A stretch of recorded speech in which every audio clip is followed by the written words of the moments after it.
Sementara Direktur Utama PT Clearing Berjangka Indonesia Persero, Fajar Wibiadi, mengatakan sejak awal tahun 2020 wabah COVID-19 telah memberikan dampak ekonomi yang cukup besar dan hampir ke semua sektor ekonomi. Namun ada sebuah fenomena yang menarik di industri perdagangan berjangka komoditi, di mana saat masa pandemi ini justru terjadi kenaikan transaksi.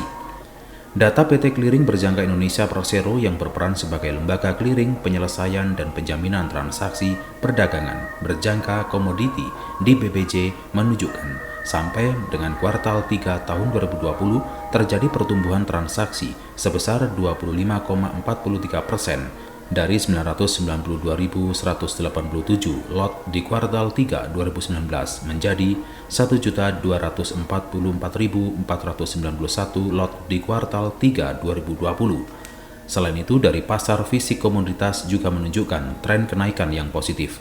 Data transaksi pasar fisik komoditas timah murni batangan di Bursa Berjangka Jakarta sampai dengan kuartal 3 tahun 2020 terjadi total transaksi sebanyak 9.850 lot dalam 49.296 ton dengan transaksi value sebesar 813.986.011 US dollar.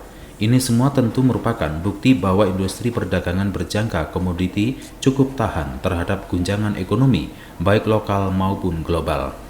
Melihat situasi kesehatan yang mulai pulih dengan penemuan dan dimulainya pendistribusian vaksin COVID-19, kondisi perekonomian nasional diprediksi akan pulih perlahan. Sementara menunggu aktivitas normal secara keseluruhan, proyeksi emas sebagai alternatif investasi primadona diperkirakan masih bakal berlanjut.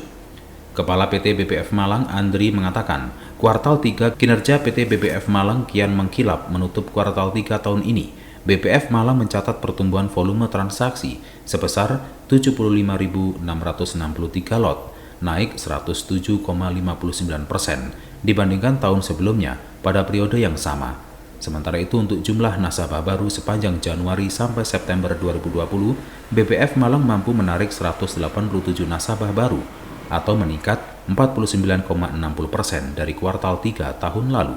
Di BPF Malang cukup menggembirakan karena berdasarkan laporan di kuartal ketiga tahun 2020 secara laporan year on year bertumbuh jumlah nasabah baru kita 49%. Dan untuk volume transaksi ini yang lebih besar lagi pertumbuhannya kurang lebih 107,9% year on year di tahun 2020.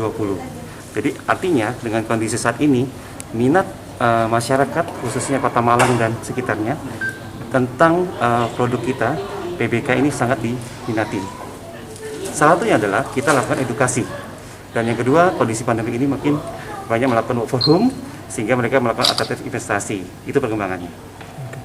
Dari Kota Malang, Saiful Akbar ATV melaporkan.